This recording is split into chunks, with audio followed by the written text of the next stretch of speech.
Bismillahirrahmanirrahim. Assalamualaikum warahmatullahi taala wabarakatuh. Alhamdulillahirabbil alamin wa sallallahu ala sayyidina Muhammadin wa ala alihi wa sahbihi wasallam. Amma ba'du. Penegak hukum saat ini sedang berlomba-lomba mendapatkan atensi masyarakat. Konflik TNI polisi itu sudah dari dulu beberapa kali terjadi ketegangan, termasuk kemarin. Konflik polisi jaksa secara terbuka baru saya lihat saat ini. Baru saya lihat ya. Saat ini tuh pengertiannya ya dewasa ini. Zamannya Prabowo Subianto. Itu sebetulnya saya cita-citakan ya, persaingan di antara kepolisian dan kejaksaan. Malah kalau perlu dengan KPK-nya sekalian. Karena disitulah akan terjadi saling kontrol. Dalam pengertian bahwa setiap gerak-gerik dari institusi ini akan saling berlomba untuk mendapatkan simpati rakyat, simpati masyarakat, akan mendapatkan kepercayaan karena masyarakat akan menilai bagaimana kepolisian saat menangani perkara, bagaimana KPK saat menangani perkara, bagaimana kejaksaan saat menangani perkara. Jadilah perlombaan yang sehat di antara para penegak hukum. Yang terjadi sekarang sandiwara ya. Ketemu tuh Listio Sigit sama Jaksa Agung. Ini mah aduh gimana ya, kekompakan antar penegak hukum ini tidak boleh terjadi secara prinsip ya. Ini harusnya berlomba. Satu itu. Yang kedua, apalagi mereka itu menunjukkan kekompakan seolah-olah bagus. Enggak bagus kekompakan di dalam para penegak hukum seperti ini. Apalagi di dalam kejadian Jampidsus Febri Ardiansyah. Ini hanya memperlihatkan di hadapan masyarakat bahwa mereka itu mencoba untuk membodohi kita. Saya bukan main-main ini. Coba lihat di bawah komentar-komentarnya ini ya. Yang akan kita saksikan videonya ini. Ngeri-ngeri sedap. Di depan umum kayak berteman. Di belakang darah mendidih. Jangan ada damai. Lanjutkan saling tangkap koruptor di semua institusi. Tuh, bagus itu. Tanpa basa-basi hukum mati koruptor agar ada efek jerak. Coba baca sendiri ini. Yang akan kita bahas ini adalah pertemuan antara Listio Sigit dengan Jaksa Agung. Breaking news, Kapolri bertemu Jaksa Agung. Pastikan sinergi antar institusi. Pret. Itu gak boleh dari awal. Supaya minimalnya ada yang saling memperhatikan begitu. Itu yang pertama. Nanti akan kita bahas juga itu dari sudut pandang Pak Mahfud MD. Dan Pak Mahfud ini juga ternyata banyak dari subscriber saya yang mempermasalahkan Pak Mahfud MD. Sebelum ke situ, kita masih ingat beberapa waktu yang lalu saat Mas Roy ditangkap oleh kepolisian, yang mana sudah terbukti ternyata kepolisian itu sewenang-wenang di dalam penangkapan Mas Roy dan Dr. Tifa. Kapolri juga komentar karena pada hari itu tepat sebelum Joko Widodo ulang tahun, Gibran ngomong, Jokowi ngomong, Kapolri ngomong. Nah, Kapolri kan bilang seperti itu ya. Ikuti saja proses hukum. Ya, normatif sekali. Tetapi itu fatal. Sebagaimana dibahas oleh Pak Ugroseno. Pak Ugroseno mengatakan seharusnya kepolisian ini tidak ikut-ikutan. Pada akhirnya apabila terbukti salah, Kapolri yang akan malu. Dan ternyata terbukti salah. Kenapa itu saya bawa dalam permasalahan ini? Karena saya ingin melihat apakah bangsa kita bisa menilai suatu permasalahan itu dari bobot kemanusiaan atau tidak. Karena kita itu selalu terbelalak dengan uang yang banyak. Emas 72 kilogram, uang ratusan ribu dolar atau bahkan mungkin sampai jutaan dolar, dolar US, dolar Singapura, real Arab. Makanya rupiah nyungsep ya. Kita terbelalak. Tapi saat ada orang yang diancam pidana 12 tahun penjara gara-gara menyimpulkan sebuah citra digital bahwa apabila citra digital ini identik dengan yang diakukannya, maka yang diakukannya adalah palsu. Ngomong begitu, 12 tahun penjara. Ini bobot duitnya mungkin gak besar. Hanya dalam kasus itu ya, bukan apa yang di belakangnya tuh, bukan Jokowinya, bukan.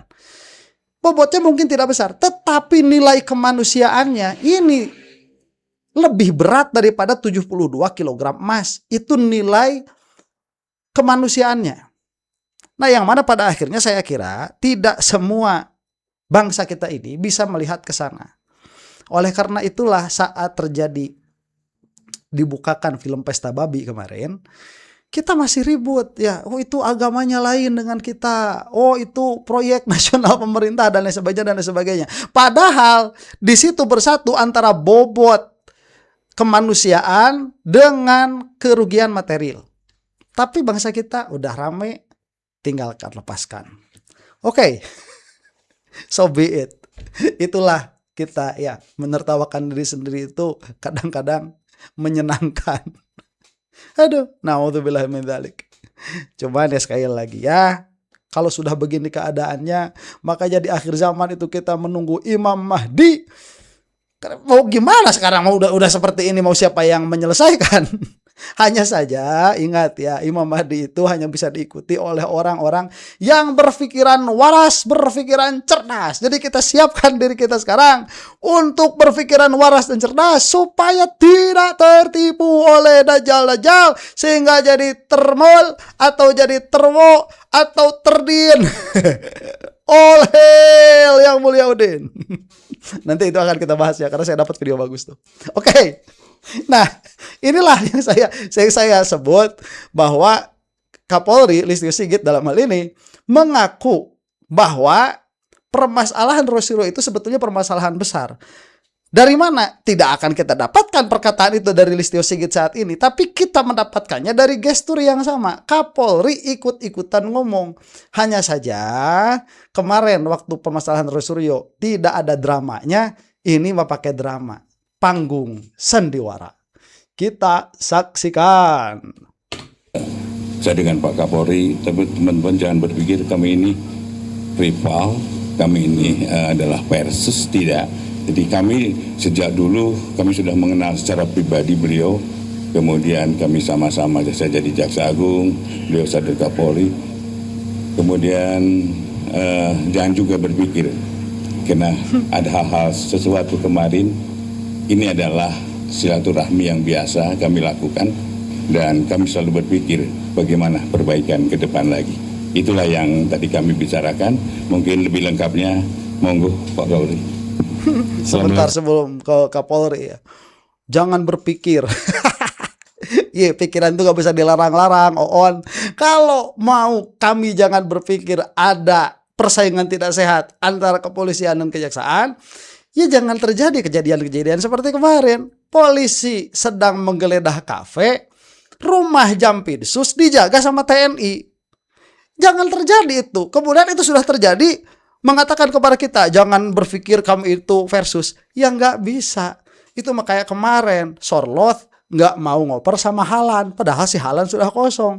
Kemudian setelah gagal masuk fase selanjutnya, bilang jangan berpikir kami ada rivalitas, kami ini satu tim. Pret. Nggak bakalan kita itu percaya, karena apa yang dilihat tidak bisa dicabut lagi. Oon. Assalamualaikum warahmatullahi wabarakatuh. Salam agamanya apa itu? Untuk kita semua yang saya hormati kakak asuh saya, Pak Jaksa Agung, Pak Asuh, Sanater Burhanuddin, dan juga seluruh keluarga besar Adiaksa, dan juga tentunya Pak Wakapolri dan seluruh rekan-rekan pejabat utama Mabes Polri. Alhamdulillah hari ini kami mendapatkan kehormatan diterima untuk bisa bersilaturahmi dan beraudiensi terkait dengan beberapa hal yang tadi kita bicarakan untuk bagaimana ke depan antara kejaksaan dan kepolisian sebagai satu ikatan aparat penegak hukum di dalam sistem criminal justice system ini tentunya terus kita perkuat, kita perkokoh, apalagi kita juga ada KUHP baru yang tentunya ini juga sama-sama kita sosialisasikan bersama dan bagaimana ke depan tentunya kemitraan yang ada, sinergitas yang ada akan terus kita perkuat dan kita tingkatkan. Tadi ada rencana untuk meningkatkan program kemitraan tukar-menukar pendidikan antara jaksa dan Polri, khususnya penyidik, sehingga kemudian di dalam setiap langkah koordinasi khususnya dalam Ikatan Criminal Justice System tentunya semuanya bisa menjadi lebih baik, dan tentunya apa yang kita lakukan semua ini tentunya untuk terus memberikan rasa keadilan bagi masyarakat yang membutuhkan pelayanan di bidang hukum, di satu sisi dengan sinergitas dan kolaborasi kemitraan antara dua institusi, kejaksaan dan kepolisian. Ini tentunya diharapkan oleh masyarakat yang membutuhkan pelayanan di bidang hukum untuk betul-betul hukum bisa diberikan kepada masyarakat yang membutuhkan, dan baik dari sisi kepastian hukum maupun hukum yang berkeadilan. Yang jelas kejaksaan dan kepolisian adalah keluarga besar, dan kita akan terus menjaga agar keluarga besar ini terus terjaga soliditas dan sinergitas yang mungkin itu yang akan terus kami laksanakan bersama dengan Pak Jaksa Agung untuk program-program kita ke depan. Terima kasih. Saya menambahkan sebentar sebelum ditambahkan oleh Pak Jaksa Agung ya. Coba nih saya mau mendengar. Kalau saya tidak salah, Listio Sigit ini kan agamanya Kristen tuh. Kenapa saya bawa-bawa agama? Agama itu melekat dengan diri, nggak bisa dicopotin. Agama itu melekat dengan diri. Saya mau bertanya saja, apabila ada yang Kristen di sini, apa Anda bangga punya orang seperti Listio Sigit tidak punya komitmen terhadap agamanya sendiri? Bilang assalamualaikum, pakai alhamdulillah. Kecuali kalau Listio Sigit itu sudah login, saya nggak tahu. Karena di Buntet itu kan dikasih apa, di pesantren Buntet tuh di Cirebon dikasih gelar Kiai Haji. Listio Sigit tuh aing mah lieur. Itu tadi ya pertanyaan pertama. Kemudian mengatakan ini adalah kakak asuh saya, ini kemudian harus ada sinergitas. Fungsi kejaksaan itu bukan untuk bersinergi dengan kepolisian. Itu untuk memastikan tahap awal supaya proses hukumnya itu betul-betul berjalan baik, katakanlah demikian, presisi sebagai kontrol. Karena di dalam demokrasi itu dia tidak boleh ada absolute power. Bayangkan apabila kepolisian itu dia dari awal penyidikan sampai masuk persidangan semua oleh kepolisian, itu kan akan menjadi absolute power tuh. Ya, sedangkan absolute power itu corrupt absolutely, dia pasti korup. Makanya diberikanlah jembatan di antara pengadilan dengan penyidikan itu. Siapa? Kejaksaan. Yang mana kejaksaan punya beberapa kewenangan, yang mana itu nanti interference dengan kewenangannya kepolisian, seperti misalkan di dalam kasus korupsi. Ini apabila terjadi seperti dikatakan ini adalah keluarga besar, sinergitas begitu ya. Ini yang terjadi apa? Nanti kok polisi bisa korup, baik itu lewat kewenangan atau lewat pengadaan barang, jasa dan lain sebagainya lah. Pokoknya bisa korup begitu ya kepolisian. Polisi bisa korup, diselidik sama kejaksaan, kasusnya disimpan. Kejaksaan korup, diselidik sama kepolisian, kasusnya disimpan. Nanti kalau ini ketemu ada permasalahan besar, tuker guling. Dan inilah yang sedang terjadi, yang sedang kita saksikan di hadapan mata kita. Ya, ini udah jelas-jelas orang-orang nggak ngerti hukum, gimana sih? Sinergi kagak ada. Ini sistemnya kontrol kejaksaan itu terhadap apa-apa yang dilakukan oleh kepolisian sebelum masuk ke persidangan. Dan kepolisian itu punya wewenang juga untuk menyelidik kejaksaan. Ini pada akhirnya akan terjadi persaingan yang sehat, bukan sinergi apaan? Ini akan terjadi saling melimpahkan perkara. Gimana kemarin kata Mahfud MD itu? Kagak ada proses seperti itu. Gini, Adek, Sinergitas ini diperlukan. Sinergitas. Karena bagi saya, bagi seorang jaksa itu, hasil penyelidikan yang baik akan menghasilkan penuntutan yang baik. Penuntutan yang baik akan menghasilkan putusan yang baik. Iya. Itu adalah kewajiban, keharusan kita bersinergi. Demikian. Nggak begitu. Kemarin kan sangat jelas dikatakan bahwa berkas perkara akan ditahan. Sebentar lagi ya sebelum ke Pak Mahfud MD. Setelah perkara itu kan setelah mahkamah pertama, kemudian tidak diungkapin, jadi diserah diserahkan ke Nah kita tanya, landasan hukumnya apa nih? Tiba-tiba diserahkan. Alah udahlah paling Ini sebentar ya. Pak Puspen, ya, ini di luar itu kita bicara. Silakan, yang di luar itu. Ini di luar bagaimana kita bersinergi, silakan. Oke Pak, saya Putu dari Bagaimana kita bersinergi? Jangan ditanyakan. Karena gak bakalan bisa, karena sistem tidak memperbolehkan hal itu. Tadi kata Jaksa Agung mengatakan ya, keharusan bersinergi. Begitu, bersinergi itu dalam pengertian apa? Jika penyidikan baik, maka tuntutan akan baik. Iya, kalau penyidikan baik, tuntutan atau akan baik. Permasalahannya sekarang begini, bagaimana jika penyidikannya tidak baik? Apakah tuntutannya juga bakal tidak baik? Kan nggak boleh. Apabila penyidikannya tidak baik, maka tugas kejaksaan untuk memperbaiki itu dengan menyuruh kepolisian agar sesuai dengan apa yang telah dikoreksi dari perkara-perkara yang dinilai tidak baik. Kalau misalkan jaksa sedari awal ingin baik terus, Pak polisi atuh nggak usah ada jaksa. Makanya kalau ditanya bagaimana sinergitas, coba nggak boleh ditanyakan. Pak Puspen, ya, ini di luar itu kita bicara. Silakan, yang di luar itu. Ini di luar bagaimana kita bersinergi, silakan. Oke Pak, saya Pak Putu dari Kompas TV. Ini kan terkait soliditas ya, pesan yang kemudian disampaikan. Sekaligus juga mau minta tanggapannya, mumpung dua petinggi baik itu dari kejaksaan dan juga kepolisian ini sedang bersama. Artinya ini sekaligus pertemuan ini menjawab bahwa tidak ada perpecahan begitu ya antara jaksa dan polisi, itu satu. Yang kedua, artinya baik itu Tidak ada dari perpecahan. Kapolri dan juga Jaksa Agung ini sama-sama solid untuk kemudian membongkar kasus mega korupsi yang tiga itu yang menyeret nama ex Jampitsus. Terima kasih Pak.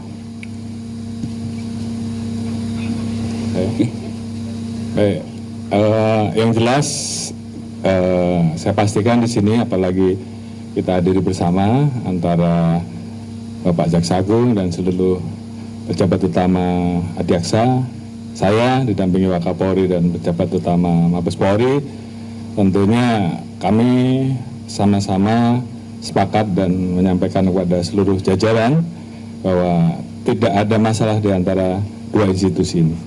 Jadi tadi kita sepakat bahwa kita akan terus bersilaturahmi, setelah ini ditindaklanjuti di Alah Pret, jajaran. udah terserah kamu aja ahli stasi kita.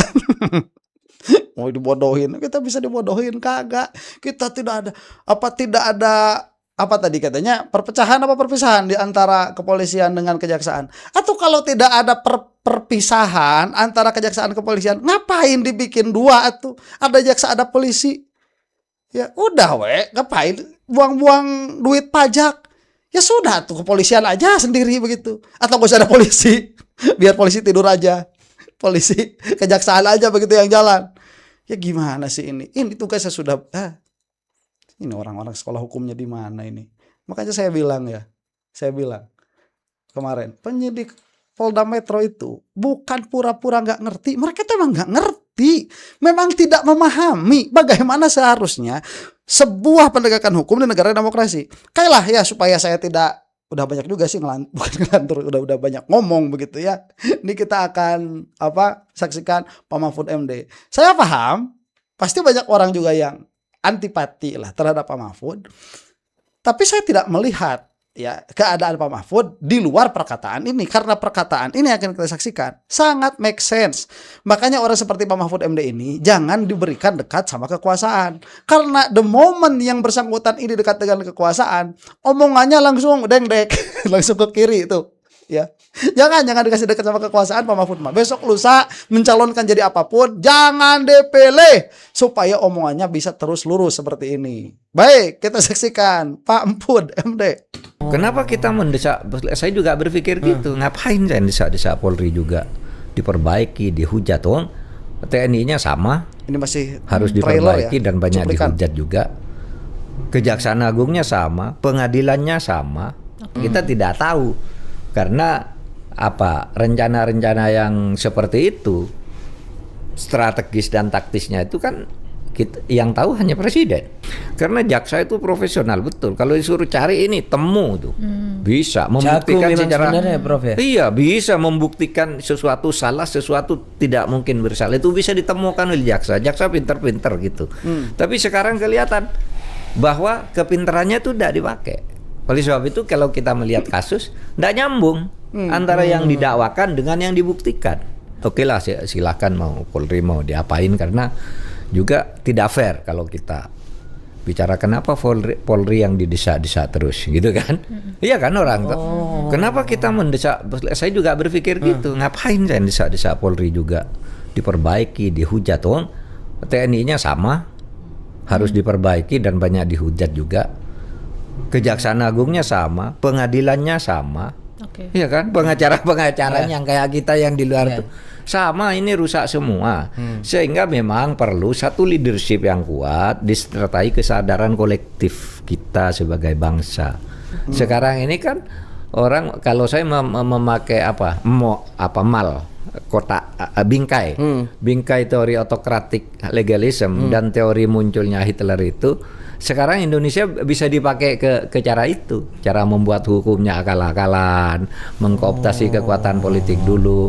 Kalau Hitler malah menteror orang gitu kan, menculik orang, nyiram orang dengan gas beracun, macam-macam kan dulu kerjanya Hitler. Holocaust dan sebagainya lah ya. Nah, cuma ini tidak sejauh itu. Cuma kalau pakai mal gitu, plit yang di situ kira-kira kan sudah ke situ, bukan ke demokrasi yang kita bayangkan. Oleh sebab itu demokrasi kita turun kan, indeksnya. Penegakan hukum juga turun indeksnya. Betul. Gitu. Ya. Prof, pasal lain yang disoroti dari UU Polri yang Mulai, baru ya. direvisi ini adalah soal polisi aktif bisa menduduki jabatan sipil. Ya. Ini bukannya sebenarnya bertentangan sama putusan MK ya, Prof, yang sebenarnya membatasi polisi bisa menduduki jabatan-jabatan sipil di tempat-tempat tertentu gitu. Bukan hanya bertentangan dengan putusan MA, itu bertentangan dengan undang-undang ASN. Oke. Ya, undang-undang ASN. Undang-undang ASN kan mengatakan TNI dan Polri boleh memasuki jabatan sipil sesuai dengan yang diatur di dalam Polri itu sendiri. Tetapi pasal sebelumnya ingat bahwa TNI dan Polri itu hanya boleh masuk dengan syarat-syarat tertentu. Syaratnya diatur dengan ini sudah dibolehkan semua. Tapi dari satu segi ada juga ini, ya kita fair saja. Ya sudah, biarin gitu. Nanti kan akan mengkristal menjadi mencari jalan baik sendiri, karena juga TNI itu masuk kemana-mana sekarang. Biarin juga polisi ke situ gitu. Nanti kalau mereka ini kan akan kembali masyarakat sipil yang muncul untuk menjadi penengah dan mencari jalan keluar gitu. Jadi kalau mungkin kalau dikatakan kok takut sih, iya sih takut menggitukan Polri. Kalau Polrinya nggak mau, kok tentara dibiarkan, kok saya dibatasi, kan jadi ribut kan. Jadi ya dibiarin aja semuanya. Nah, kalau caranya begitu, mengambil jalan keluar, biarin nanti di sana chaos pada titik tertentu. Lihat aja. Tentara itulah makanya kenapa Listio Sigit susah untuk diturunkan. Karena waktu zaman Jokowi dibiarkan. Ya udahlah, terserah kamu. Akhirnya ya bisnis di belakang. Yang ilegal itu. Apa kemarin mana tuh? Judol. Kok bisa begitu? Ya, belum lagi kita bilang permen terlarang itu. Itu cuma nggak ada yang berani aja ngomong di depan umum. Saya berani, kagak. Saya juga nggak berani ngomong itu. Itu mah teaser aja kan, sedikit aja. Itu yang dikatakan oleh Pak Mahfud MD itu dibiarin, polisi dibiarin, masa tentara dibatasi. Akhirnya kan apabila polisi dibiarkan, tentara juga harus dibiarkan. Yang kecil-kecilnya Pak, tentara yang di lembur-lembur, yang di kampung-kampung, polisi yang di kampung-kampung nggak tahu apa-apa. Kalau tahu juga ya diem. Ya, ini makanya Listio Sigit susah untuk dilengsarkan. Malah kemarin diperpanjang masa pensiunnya. Ini mah. Si chaos Prof melihat pasti akan ada titik chaosnya tuh. Enggak, kalau Anda bilang pasti memancing saya untuk ditangkap polisi. Iya.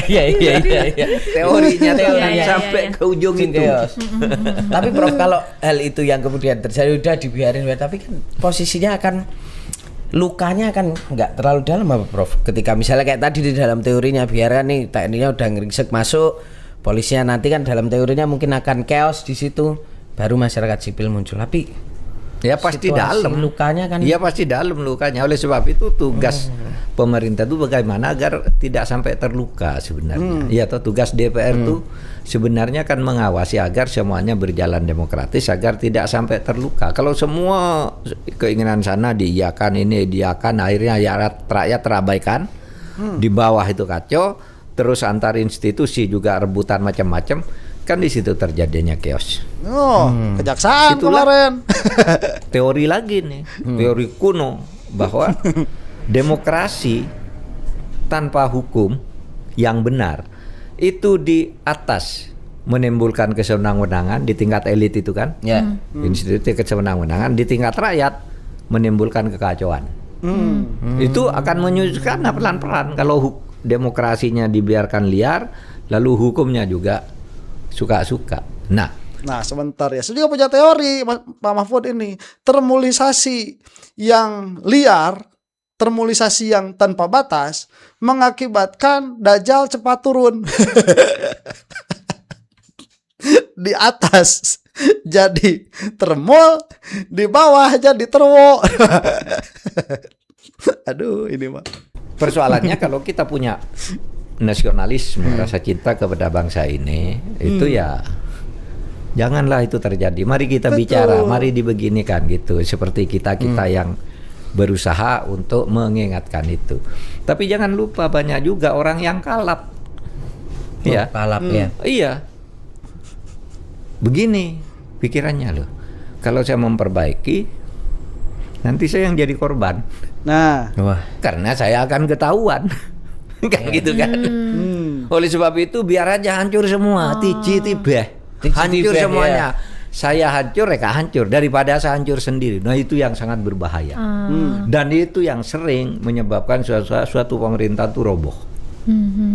Yang dikira ada orang takut juga memperbaiki itu karena wah kalau diperbaiki benar saya kena itu. Lalu dia mencari semua modal untuk menjadi jelek terus agar dia selamat. Sampai nanti lewat lama gitu. Nggak apa-apa negara hancur asal saya selamat atau hancur sama-sama. Kalau negara tidak hancur saya tidak selamat, saya kan malu, saya sendiri dan macam-macam gitu. Saya sudah membaca di dalam sejarah kehidupan politik di masa lalu. Ya, terutama dulu di zaman-zaman kerajaan kita itu tumbuh bangun. baik ya, ini akan bagus bagian akhirnya. Silahkan lihat sendiri ya di kompas.com itu. Pak Mahfud MD sedang waras. Tapi pas lagi jadi menteri, FPI dihabisi, ya HTI dihabisi.